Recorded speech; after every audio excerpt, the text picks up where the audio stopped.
It is the year 2017, and mobile and technology are becoming more advanced than ever. But there is a growing concern on the standard of mobile security.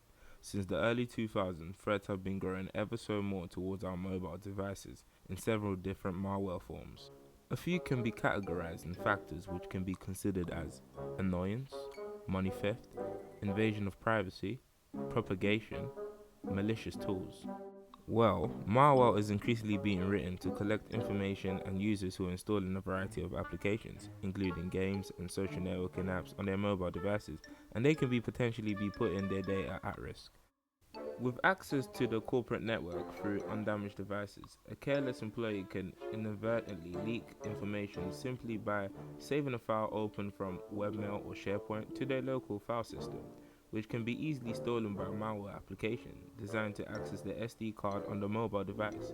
Many users download mobile applications with little regard to whether they're secure, providing a ready way for hackers to attack their devices. Well, this starts National Cybersecurity Awareness Month, and we have a really interesting story. Our guest here, Gary Milewski, is with the company Snoopwall. Gary, thanks for being here. It's an interesting and alarming story that you have about this study. I think this is bigger than Ebola right now because 500 million people are infected and they don't know it. But it's not them, it's their smartphones. So tell me the breakdown. How does this happen? So let me give you an example. If you went to the hardware store, you'd buy a flashlight and you'd turn it on and you'd use it to find your car keys at night or to do some work. We've all installed a flashlight app on our phones. This is the app that you put on and it just goes up. It's a flashlight. Exactly.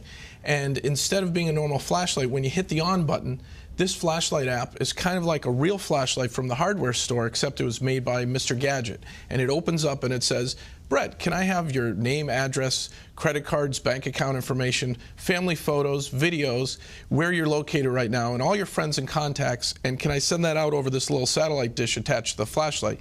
You probably wouldn't buy that flashlight, and you wouldn't hit the on switch. But that's what's happening? That's what's happening. Despite the popularity of smartphones, there are reasons to believe that privacy and security concerns might be inhibiting users from realizing the full potential of their mobile devices. In a country like the US, half of the US adults own smartphones. Mobile online shopping is only 3% of the overall shopping revenues, suggesting that users are hesitant to perform these tasks on their mobile smartphones. To gain a better insight in the real perspective of the user today, I decided to interview 2 university students and their thoughts on their smartphone security.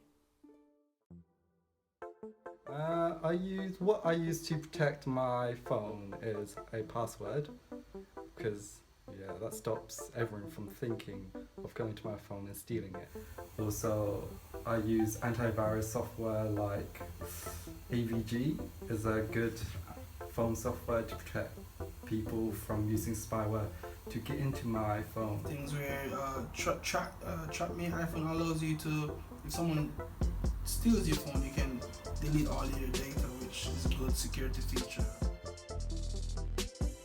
My security on my phone is quite good. It's a Moto Z Android phone. The security on it is there's pattern passwords, swiping passwords, you can use a PIN, so that's harder for people to get in. What I think about my iPhone 6s, this is like a recent model iPhone that you can download applications from the App Store, which enables you to like lock your pictures if you don't want no one to be seeing your pictures. You can have things like back up your messages if you don't want people to see your messages. All these features, I think, that makes iPhone really a good security handset to have in this modern time. Android versus iOS. iOS versus Android.